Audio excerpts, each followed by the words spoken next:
Bengal is India's political capital always. உண்மைதான். இந்தியாவோட அரசியல் தலைநகரம் வெஸ்ட் பெங்கால் தான். What Bengal things today India will think tomorrow. வங்கம் என்று என்ன சிந்திக்கிறதோ அது இந்தியா நாளை சிந்திக்கும். அங்கே ஆட்சியை கைப்பற்ற பிஜேபி படாத பாடுபட்டு கொண்டிருக்கிறது. தகுடுதத்தம் போட்டு கொண்டிருக்கிறார்கள் அவர்கள். அந்த ரெண்டு சேர்ந்ததால் தான் மேற்கு வங்கத்தில் இந்த அளவுக்கு ஓட்டிங் பர்சன்டேஜ் கூடியிருக்கு. லட்சக்கணக்கான பாதுகாப்பு படையினர் அங்கே இருக்கிறார்கள். வங்கதேசத்தோடு நமக்கு தொப்புள் கொடி உறவு கொண்ட மாநிலம் தான் மேற்கு வங்கம். அதனால் இங்கே நடக்கக்கூடியது அங்கே பாதிப்பும், அங்கே நடக்கிறது இங்கே பாதிக்கும். பிஜேபிக்கு அங்கே வெற்றி பெற ஒரு வாய்ப்பு இருப்பதாகத்தான் கருதப்பட்டது எஸ்ஐஆருக்கு முன்னால் வரைக்கும். இப்போ அது பாதிக்கப்பட்டிருப்பதாக அறிகிறோம். ஏன்னா கடந்த தேர்தலே அவர்கள் 78 இடங்களை பெற்றார்கள். பெரிய விஷயம். அங்கே வந்து ஒரு காலத்தில் சிபிஎம்மோட இடதுசாரிகளை, குறிப்பாக சிபிஎம்மோட கோட்டை மேற்கு வங்கத்தில் இன்னும் சைபர் ஆகி இருக்கிறது. சிபிஎம் சைபர். இதை எதிர்த்து தான் மம்தா பானர்ஜி போராடிட்டு இருக்காங்க. 124 ஃபஸ்ட்டு ஃபேஸ்லேயே நிறைய போல் பண்ணிட்டாங்க. 85% வரைக்கும். செகண்ட் ஃபேஸ்லேயும் வந்து அவங்களுக்கு தான் வந்து அங்கே அதீதமான வாய்ப்பு இருப்பதாக பரவலாக கருதப்படுகிறது. பட் எஸ்ஐஆருக்கு எதிரான ஒரு எழுச்சியாக இதை பார்த்தாலும் 5 ஆண்டுகளில் 15 ஆண்டுகளில் மம்தாவுக்கு எதிரான அலையாகவும் இது பார்க்கப்படுகிறது. மேற்கு வங்கத்தை பிஜேபி கைப்பற்றிடுச்சுன்னா ஃபினிஷ் இந்தியா. ஏன்னு கேட்டால் எல்லை மாநிலம், மேற்கு பங்களாதேஷோட பார்டர், மியான்மரோட பார்டர். பிஜேபி வந்து பூந்து விளையாடுவாங்க. பெரும்பான்மை மதவெறி எப்படி ஒர்க் அவுட் ஆகுன்றது நமக்கு தெரியும். ஸோ பெங்காலை மட்டும் பிஜேபி பிடிச்சிச்சுன்னா மோடியோட அரசியல் வாழ்க்கையின் மாபெரும் வெற்றி அது. பிஜேபி வெஸ்ட் பெங்காலில் தான் குறி வைக்கிறாங்க. ஒருவேளை பிஜேபி அங்கே ஜெயிச்சதுன்னா ரிசல்ட் என்ன ஆக போகுதுன்னு நமக்கு தெரியல. ஏன்னா வந்து மம்தா பானர்ஜி மேலே ஆன்டி இன்கம்பன்சி ஹெவியாக இருக்குது. ஆனால் அதே நேரத்தில் எஸ்ஐஆரால் மோடி மேலே ஆன்டி இன்கம்பன்சி இருக்குது. இது ரெண்டும் இது எப்படி ஈக்குவேட் ஆக போகுது தெரியல. ரெண்டு கோவத்தின் காரணமாக தான் வந்து ஹெவி போலிங் நடக்குது. பட் யார் ஜெயிக்க போகிறான்றது நமக்கு தெரியல. ஆனால் ஐஎஸ்ஐயோட இன்ஃப்ளூயன்ஸ் அங்கே ரொம்ப அதிகமாகிட்டு இருக்குது. மேற்கு வங்கத்தில் பிஜேபி வந்ததுன்னா கண்டிப்பாக அங்கே மேற்கு வங்கத்தில் முஸ்லிம்ஸ் அவங்க எல்லா விதமான பிரச்சனையும் உண்டு பண்ணுவாங்க. அது பண்ணுனா பங்களாதேஷில் கண்டிப்பாக அது இந்துக்களுக்கு எதிரானதாக திரும்பும். அதை தான் பிஜேபி இருந்தது.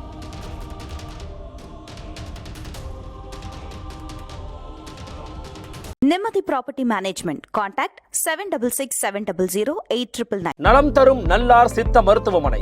இதய நோய், சர்க்கரை நோய், பக்கவாதம், சிறுநீரக பிரச்சனை, தண்டுவடம் மற்றும் மூட்டு பிரச்சனைகளுக்கு மிகச்சிறந்த மருத்துவமனை. கிருஷ்ணகிரி, சென்னை மற்றும் மதுரை.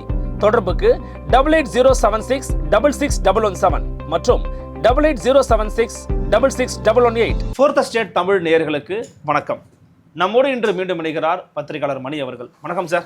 சார் வணக்கம் சார். இந்த எலெக்ஷனை பற்றி நம்ம தமிழ் குறித்து நீங்கள் பேசியிருந்தீங்க போன வீடியோவில். நம்ம வெஸ்ட் பெங்காலையும் நம்ம வந்து தவிர்க்க முடியாது. மேற்கு வங்க தேர்தல் ரொம்ப ஒரு முக்கியமான தேர்தல் தான். ஃபர்ஸ்ட் ஃபேஸ் தான் முடிஞ்சிருக்குது. ஏப்ரல் 23 செகண்ட் ஃபேஸ் வந்து ஆரம்பிக்க போது. எல்லாருக்கும் சேர்த்து மே நாள் தான் ரிசல்ட்டு. இப்போ மேற்கு வங்கத்தை பொறுத்த வரைக்கும் 90% ஓட்டு போலா இருக்குது அப்படின்னும் போது இப்போ நிறைய பேர் ஒரு நகைச்சுவைக்காக கேட்குறாங்க, அங்கே விஜயாப்பா இருக்கிறாரு, அங்கே யார்ப்பா இருந்துட்டாங்க, அங்கே எப்படி இப்போ ஓட்டு இன்க்ரீஸ் ஆகிருக்குது, அப்போ எஸ்ஐஆர் தான் மெயின் ரீசனு, அதை புரிஞ்சுக்கிறணும் அப்படிங்கிறாங்க. மேற்கு வங்கத்தில் அந்த ஃபர்ஸ்ட் ஃபேஸில் நடைபெற்ற இந்த தேர்தலில் 90% ஓட்டு போலா இருக்குங்கிறத நீங்கள் எப்படி எவாலுவேட் பண்ணுறீங்க?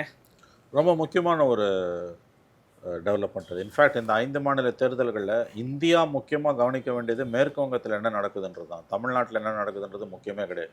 யார் ஆட்சியில் ஒன்று திமுக இல்லை அண்ணா திமுக 2 பேரில் ஒருத்தர் தான் வரப்போகிறாங்க. நான் அப்படி தான் நம்புகிறேன். Because Vijay will be disruptor only இந்த எலெக்ஷனில். மேபி 31 அவர் சாதிக்கலாம். ஆகவே இந்த எலெக்ஷன் வந்து 5 ஆண்டுகளுக்கு ஒரு முறை வந்து போகிற சராசரி தேர்தல் தான் தமிழகத்தை பொறுத்தவரை. ஆனால் மேற்கு வங்கம் இந்தியாவின் வரைபடத்தில் ஒரு பெரிய பாதிப்பை பொலிட்டிக்கல் மேப்பில் ஏற்படுத்தக்கூடிய ஒரு தேர்தல் முடிவு அது. அங்கே பார்த்தீங்கன்னா இப்போ 295 சீட்டு நம்ம வந்து உங்களுக்கு 293 என்னமோ. ஆமாம், 294 294 152க்கு நடந்திருக்குது. இன்னும் 142க்கு 29ஆம் தேதி நடக்குது. Bengal is India's political capital always. உண்மைதான். இந்தியாவோட அரசியல் தலைநகரம் வெஸ்ட் பெங்கால் தான். What Bengal things today India will think tomorrow. வங்கம் என்று என்ன சிந்திக்கிறதோ அது இந்தியா நாளை சிந்திக்கும். அங்கே ஆட்சியை கைப்பற்ற பிஜேபி படாத பாடுபட்டு கொண்டிருக்கிறது. தகுடுதத்தம் போட்டு கொண்டிருக்கிறார்கள் அவர்கள். 3 முறை ஆட்சியில் 3வது முறை இருக்கக்கூடிய மம்தா வெற்றி பெற்றால் 4வது முறையாக ஆட்சியில் அமர்வார். ஆனால் அங்கே பெரிய பிரச்சனை ஓடிட்டுருக்கு. எஸ்ஐஆரால் ஒரு பக்கம் பெரிய பிரச்சனைனா, மம்தா பானர்ஜியோட கடந்த 15 ஆண்டு கால ஆட்சியோட அவலங்கள், அட்டுழியங்கள், அராஜகங்கள் அதுவும் ஒரு பக்கம் தலைவிரிச்சு ஆடிட்டு இருக்குது. இது எல்லாமே சேர்ந்து உங்களுக்கு ஃபஸ்ட்டு ஃபேஸில் ஹெவி போல் 93% இந்திய வரலாறுலே இல்லாத அளவுக்கு வந்துடுச்சு. செகண்ட் ஃபேஸ் எவ்வளோ ஆக போகுதுன்னு தெரியல. ஸோ அது வந்து நீங்கள் வெறும் எஸ்ஐஆருக்கு எதிரானது மட்டும் இல்லை, கண்டிப்பாக மம்தா பானர்ஜியோட 15 ஆண்டுகள் ஆட்சிக்கு எதிரான மனநிலையும் கணிசமான அளவுங்க இருக்குது. கணிசமான அளவு பெங்காலில் மம்தா பானர்ஜிக்கு எதிரான அலை இருந்தாலும் அது வெறும் மம்தாவுக்கு எதிரான அலை மட்டுமல்ல, எஸ்ஐஆருக்கு எதிராக பெங்காலி மக்கள் வங்க மக்களும் கிளர்ந்து எழுந்திருக்கிறார்கள். அதுவும் சேர்ந்து தான் இருக்குது. அது ரெண்டும் சேர்ந்து தான் ஹெவி போலிங்கை கொண்டு வந்திருக்குது. ஸோ வெறும் ஆன்டி இன்கம்பன்ஸ் மட்டும் இல்லை, 100% வெறும் ஆன்டி இன்கம்பன்ஸ் மட்டும் இல்லை. அங்கே எஸ்ஐஆர் வந்து ஒரு பெரிய காரணம். ஆனால் எஸ்ஐஆர் மட்டும் ஒரு காரணம் இல்லை, ஆன்டி இன்கம்பன்ஸும் மிக கடுமையாக இருக்குது. ஸோ ரெண்டும் சேர்ந்துடுச்சு. அந்த ரெண்டும் சேர்ந்ததால தான் மேற்கு வங்கத்தில் இந்த அளவுக்கு ஓட்டிங் பர்சன்டேஜ் கூடியிருக்கு. லட்சக்கணக்கான பாதுகாப்பு படையினர் அங்கே இருக்கிறார்கள். வங்கதேசத்தோடு நமக்கு தொப்புள் கொடை உறவு கொண்ட மாநிலம் தான் மேற்கு வங்கம். அதனால் இங்கே நடக்கக்கூடியது அங்கே பாதிப்போம், அங்கே நடக்கிறது இங்கே பாதிப்போம். இந்த விஷயம் வந்து ரொம்ப சீரியஸானது. ஆனால் பிஜேபி அதை பற்றி கவலைப்படாமல் இந்தியாவுடைய மற்றும் ஒரு எல்லைப்புற மாநிலத்தில் விளையாடி கொண்டிருக்கிறது. பிஜேபிக்கு அங்கே வெற்றி பெற ஒரு வாய்ப்பு இருப்பதாகத்தான் கருதப்பட்டது எஸ்ஐஆருக்கு முன்னால் வரைக்கும். இப்போ அது பாதிக்கப்பட்டிருப்பதாக அறிகிறோம். ஏன்னா கடந்த தேர்தலே அவர்கள் 78 இடங்களை பெற்றார்கள். அங்கே பெரிய விஷயம். அங்கே வந்து ஒரு காலத்தில் சிபிஎம்மோட இடதுசாரிகளின் குறிப்பாக சிபிஎம்மோட கோட்டை மேற்கு வங்கத்தில் இன்னும் சைபராகி இருக்கிறது சிபிஎம் சைபர். ஸோ இந்த முறை வந்து காங்கிரஸுக்கும் பெரிய ஒரு பிடிமானம் இல்லாமல் போயிடுச்சு. எல்லாம் 4 முனை போட்டி. மேற்கு வங்கத்தில் வந்து படாத பாடுபட்டு கொண்டிருக்கிறது மாவட்ட நிர்வாகம், மாநில நிர்வாகம். பிஜேபியோட அட்டூழியம் அராஜகம் நாளுக்கு நாள் அதிகமாகி கொண்டிருக்கிறது. ஸோ இந்த எலெக்ஷன் குரூஷியல் எலெக்ஷன். ஏன்னா மேற்கு வங்கதேசத்தில் இந்துக்களுக்கு எதிரான, கிறிஸ்தவர்களுக்கு எதிரான வன்முறை தொடர்ந்து அதிகரித்து கொண்டிருக்கிறது.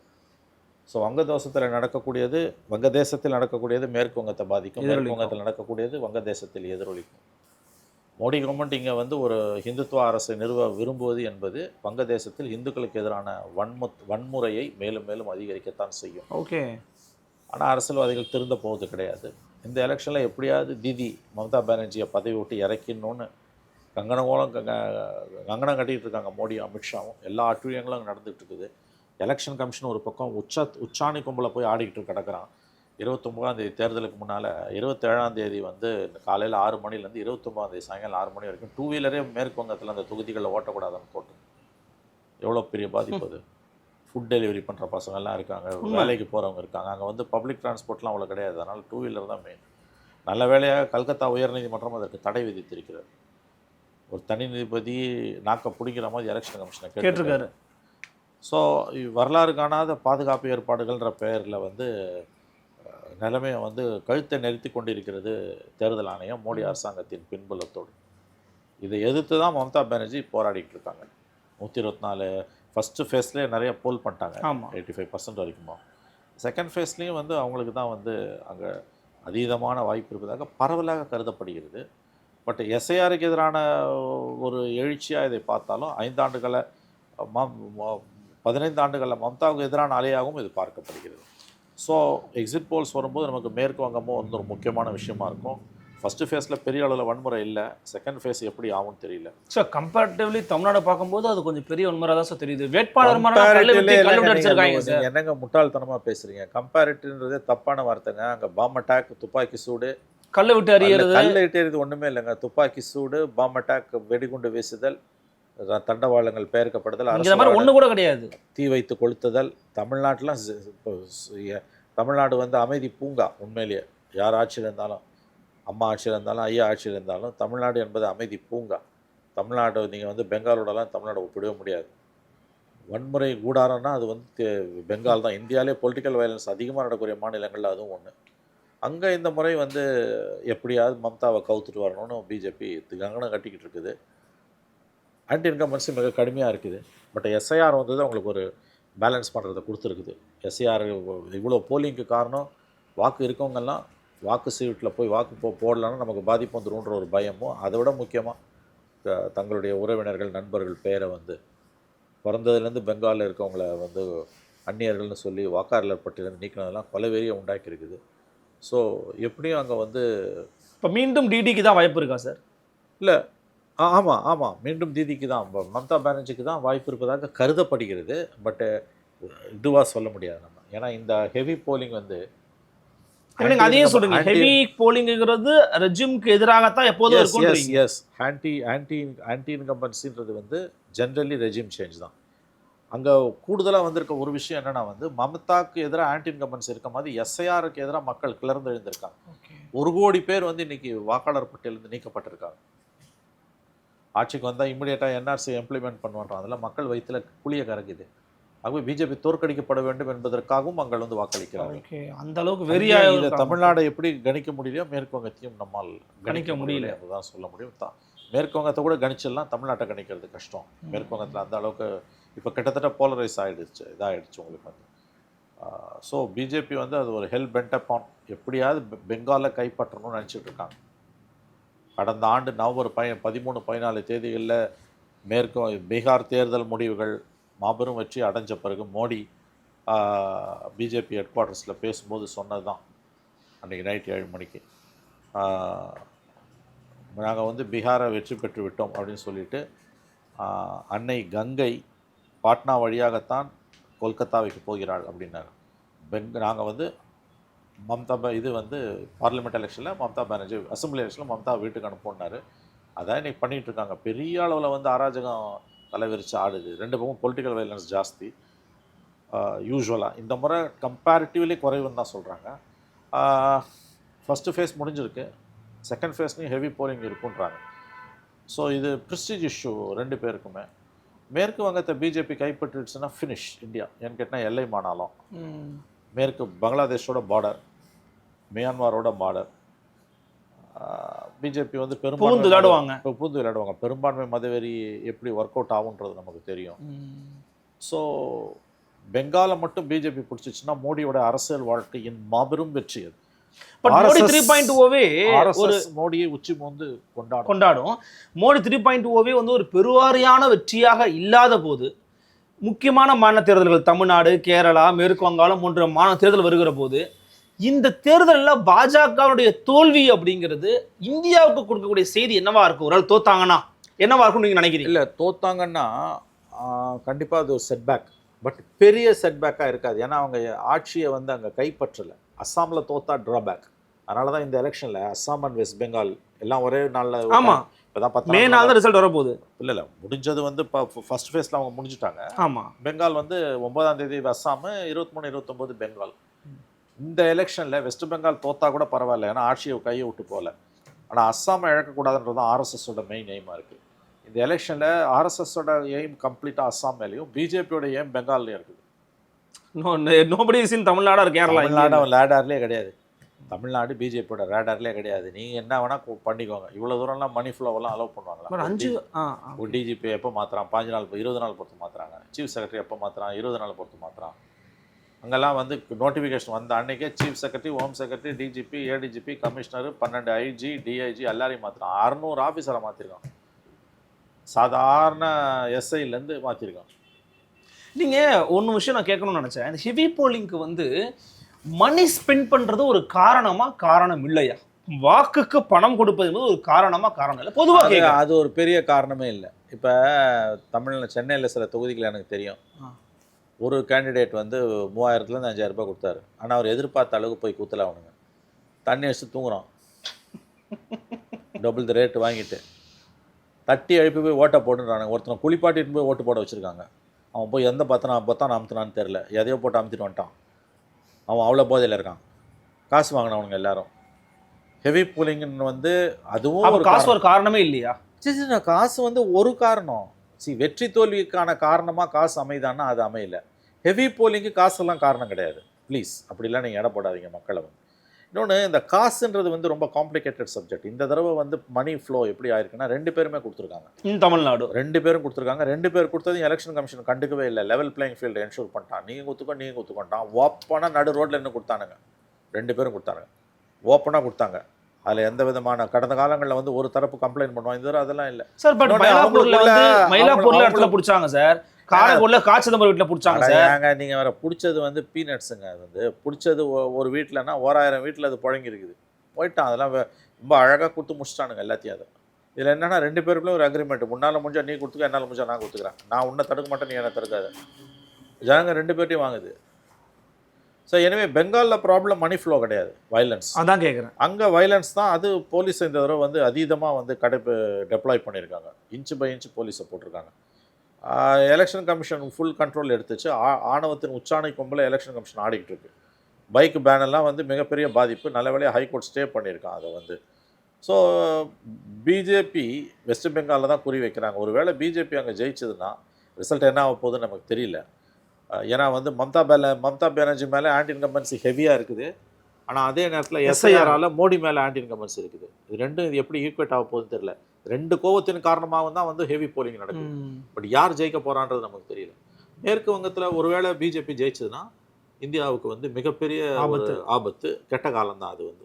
ஏன்னா பார்டர் ஸ்டேட் பங்களாதேஷில் ஹிந்துக்களுக்கு எதிரான வன்முறை கடந்த பல ஆண்டுகளாக அதிகரித்ததுக்கு காரணமே இந்தியாவில் முஸ்லீம்களுக்கு எதிரான தாக்குதல்.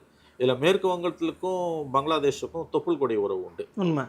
இங்கே வந்து ஒரு ஹிந்துத்துவா கவர்மெண்ட் வந்ததுன்னா அங்கே வந்து ஆல்ரெடி ஐஎஸ்ஐ இன்ஃப்ளூயன்ஸ் அதிகமாக இருக்குது. அங்கே இருக்கக்கூடிய இன்றைக்கி வந்து அங்கே ஒரு செக்யூலர் கவர்மெண்ட் தான் பதவி ஏற்றிருக்குது.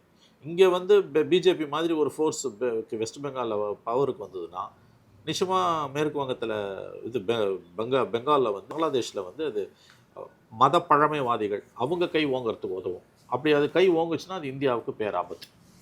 ஸோ பெங்காலை எப்பாடுபட்டாவது பிஜேபியிடமிருந்து யார் அந்த வாக்காளர்கள் தான் காப்பாற்றணும்.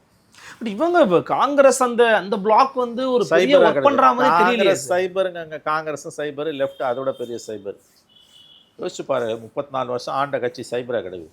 சைபராக கிடைக்குதியா? சிபிஎம் கேடர்ஸோட பேரம் பேத்தி பிள்ளைங்க எல்லாம் பிஜேபியில் இருக்கான். பிஜேபியில் இருக்கான். எங்கே போய் அடிச்சுக்கிறது சார்? காலக்கொடுமையாக இருக்குது. காலக்கொடுமை தான். 34 வருஷம் ஆண்டாங்கல்ல, என்ன செஞ்சாங்க?